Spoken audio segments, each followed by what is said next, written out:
Alright, so recently I decided to clean my Power BI workspaces, as some of them are obsolete. Currently in Power BI, you can only delete workspaces one at a time, and I have 63 workspaces in my Power BI account. So I thought, what if we can automate the process using Power BI API in Python to delete multiple workspaces at once? That's why I decided to create this tutorial. So I'll go through every single step, including setting up Azure App, configure Power BI permissions, install Python packages, and share the Python script. If you're new to Power BI API, then this is going to be a really good opportunity to get started. And if you work as a Power BI admin, then knowing how to use Power BI API can really streamline your workflows. Now, before we get started with this tutorial, make sure that you have an Azure account. And if you don't have an account, simply go to azure.microsoft.com and simply create an account. It's free. And since I already have an account, I'm going to navigate to portal.azure.com. Alright, so the first thing we need to do before we can use Power BI API is to create an app. Alright, so let me increase the zoom. Alright, so on the top, if you don't see app registrations, then simply search for app registration. So this is going to be the place where you are going to create your apps. And you can see an app as a project. And this project is going to be tied to my Power BI related stuff. Alright, so here I'm going to click on new registration. I'm naming the app Power BI Demo. Now, based on your use case, you may want to share the app with some other companies or third parties. And since I'm only using the API for my own development, I'm going to choose the first option. Alright, so here, let me see. Alright, so we can skip the redirect URI. Alright, so here go ahead and click on register. And just like that, we have create the app. Now, there are a couple of things that we'll need. The first one is going to be the application ID. Alright, so here I'm going to paste the app ID to my Python script. Alright, so here I'll name the ID, app ID. Now, the other thing we need is the tenant ID, also known as the directory ID. Now, copy that to your Python script. And I'll name this as tenant ID. Now, the third one is, actually, I think that's all we need from the overview page. Now, click on certificates and secrets. We're going to create a client secret to allow us to connect to our Power BI account. Alright, so here I'm going to click on create new client secret. Now, give this secret name. I'll name the secret Power BI Demo 1. And I'll set the expiration to today. Actually, let's do tomorrow.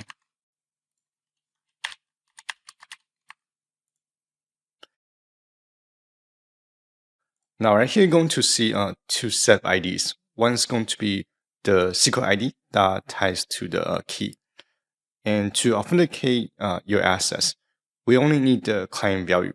So copy the client value. And I'll name this as client value.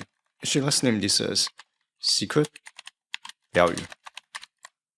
Now, going back to the app. Right, so here we need to add the Power BI permissions. So click on API permissions and click on add a permission. Alright, so here we're going to click on Power BI service. And within the service, so these are the assets that you want to grant to this application or to this app. Alright, so here I'm going to expand every single category. Now, definitely make sure that you check app.rio. So this one. And let's see. And view tenant content. Now, because this app is going to be serve us to manage my Power BI workspaces, So I'm going to check everything on the workspace. Then I'm going to add those permissions to my app. Now that's going to be everything we need to do inside the Azure app. All right, so let's work on the Python script. So first we need to install the required Python packages. So here there are 3 packages that I'm going to install. The first one is going to be the Workspaces library, and which allows us to make the API calls. And the second one is going to be the Azure's authentication library, and it's going to be MSAL. And those 2 are the libraries that I'm going to install. All right, so simply install those 2 libraries. And once the libraries are installed, now we can import the libraries. All right, so let me make the font a little bigger. All right, so here I'm going to import Workspaces and import MSAL. All right, so here I'm going to create my authorized link, and it's going to be tenant ID.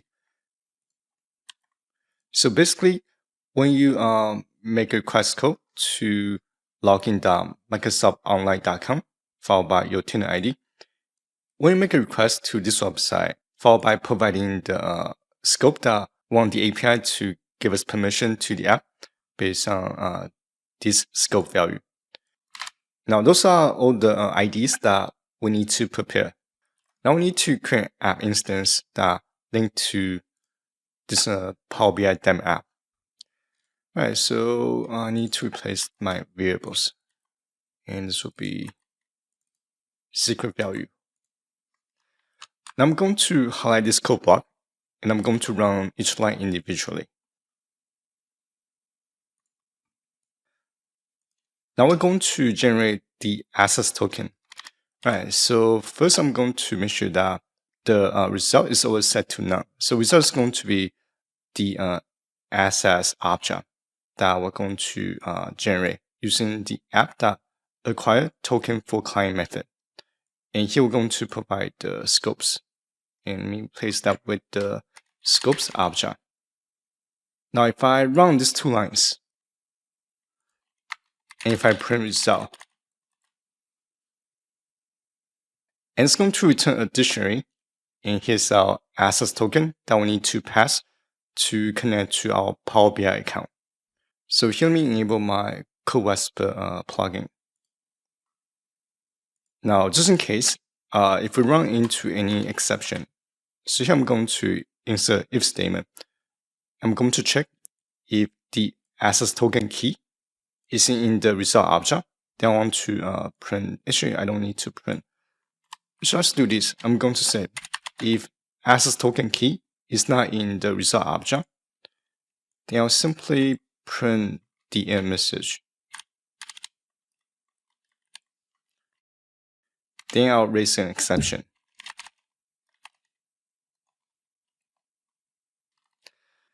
So right now, since we have the access token, we can make the API code to Power BI's endpoint. Now let me pull over the documentation. So to manage workspaces, it is going to be under the groups resource. All right, so here let's see what actions that we can take. All right, so here we can add a new user to a workspace using the add group users action or operation. Or we can create a new workspace, delete a workspace, or remove a user from a workspace. Now, these 2 operations are going to be returning all the workspaces that you have access to, as well as returning a list of users that have access to a specific workspace. We can also use this resource to update a user's permission set. Now, let's say I want to delete multiple workspaces at once. So first I'm going to generate a list of all the workspaces that I have access to. All right, so if I go into the documentation for get groups operation, now here's the endpoint to send the workspaces. I'll create a URL, and I'm going to paste the endpoint URL. All right, so let's name this as URL group list.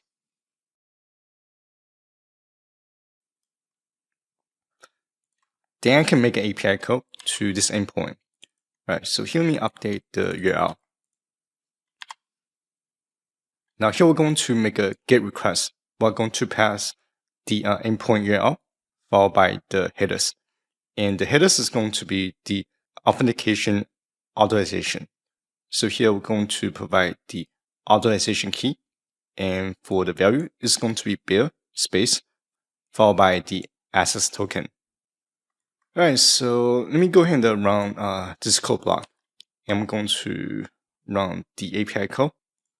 Now here, if I print response, and it's going to return the status code 200, meaning that the API call is successful. Now if I want to return the content, so from response, we can reference the JSON method. And let's see. So I think because workspaces are tied to a different user account. So for example, one user may have different permission set to view different workspaces versus another user. All right, so in this case, I'm going to try a different method. Now going back to the acquire token for client method, I'm going to change the authentication method to acquire token by username and password. All right, so here I'm going to create a new Python script, and I'll name the script credential.py. All right, so basically I'm going to create two variables, username and password. So basically you want to supply your username and the password to these two variables. Now I'm going to pause here, and because I need to type in my username and password. Alright, so once you create your username and password variables, I'm going to import those two variables into the Python script. Alright, so here I'm going to import credential. Actually, from credential, import username and password. Now going back to the acquire token by username password method, I'm going to supply the username and password and the scopes. And this should be uppercase.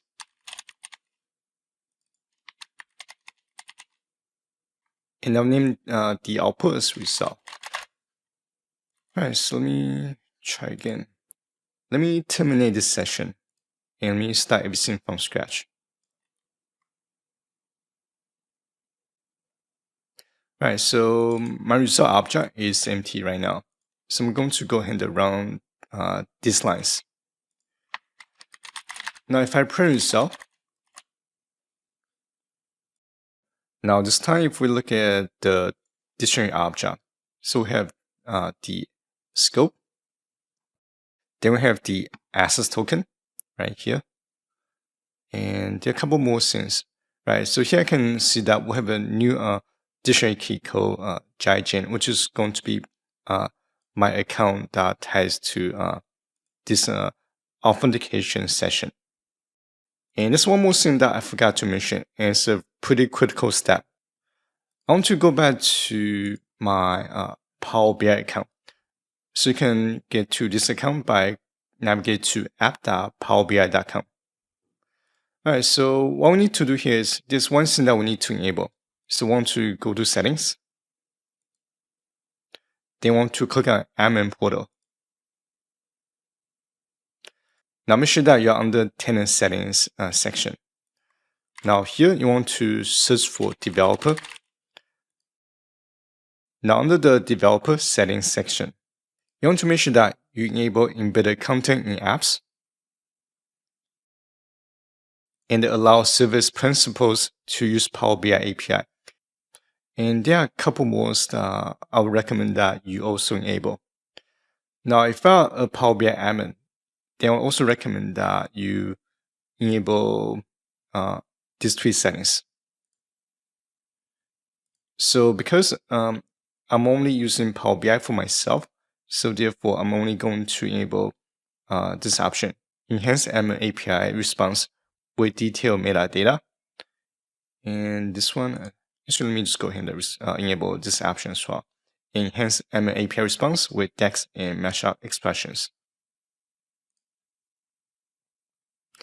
Now, once you enable the settings, it may take up to 15 minutes for the settings to take effect. All right, so going back to the Python script. Now, this time if I rerun, let me put that back here. Now, this time if I rerun this code block to make the API code to this endpoint,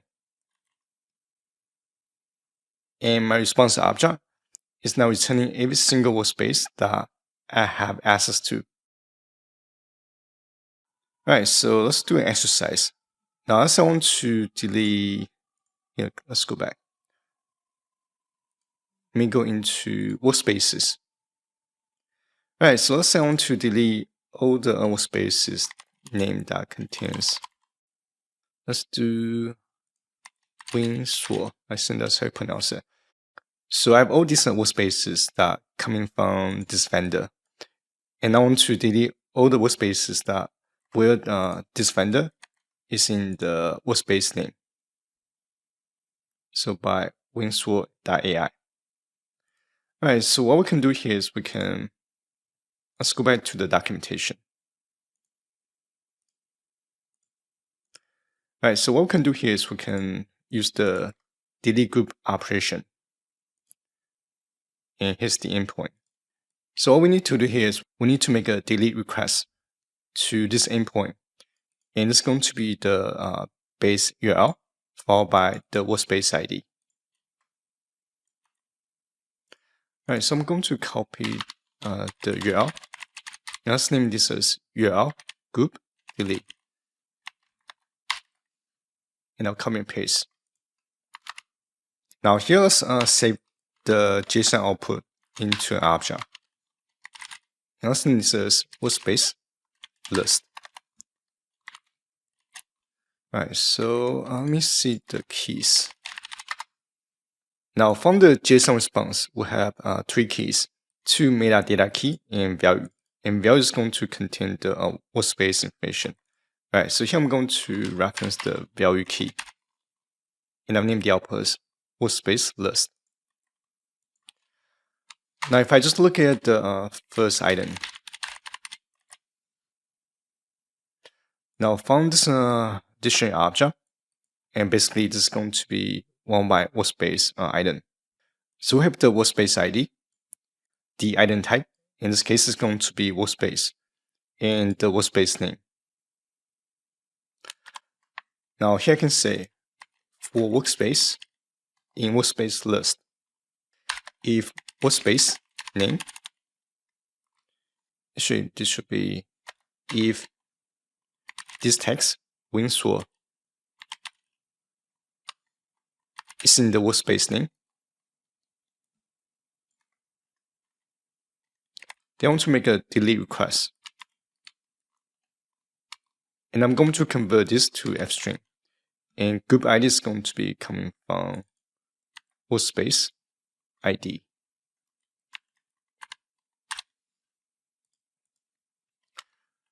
And here I'm going to print message workspace is deleted. Alright, so that should be it. And it's pretty straightforward, nothing fancy. And it should be a string. Alright, so let's see. Alright, so here I'm going to come out this line here. And let's do a test run. Alright, so I'm going to terminate this session. I'm going to run the script from scratch. So I'm going to press F5. And here, oh, I see. Okay, because I cannot provide an object to replace, to fill in the variable. All right, so let's do this. And this will be workspace ID. And I can fill in the variable. All right, so let's try again. Press F5. And here. Sweet. Alright, so let's see. Oh, this one, I don't know where this comes from. Alright, so let's see. Alright, so let me run the script again, and hopefully this time it will work.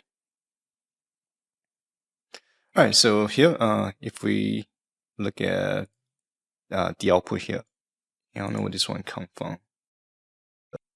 There should be another print statement somewhere right here. Alright, so if we look at the output from the print statement here, so all these workspaces are now deleted in just a few seconds. Now, if I go into my Power BI account, and if I refresh the page, alright, so sometimes it may take about a minute or two for the workspace to get actually deleted. Alright, so let me refresh the page again. Oh, okay, so I made a huge mistake. I forgot to make a request call. Alright, so here request is .delete. I'm going to make a request call to the URL group delete endpoint. Then we'll provide the headers. Alright, so that was silly. Now let me try again. Okay, now all these workspaces are deleted. Now let's take a look. Refresh the page. And this time I'm getting the notification. Sorry, you don't have access to that group. And if I do a search, Win Sure, and nothing's found. Alright, so this is going to be everything I'm going to share in this video, and hope you guys find this video useful. And if you have any question, feel free to post your question in the comment section below. And if you enjoyed this video, please don't forget to give this video a like and click on the subscribe button. And I'll see you guys next time. Bye bye.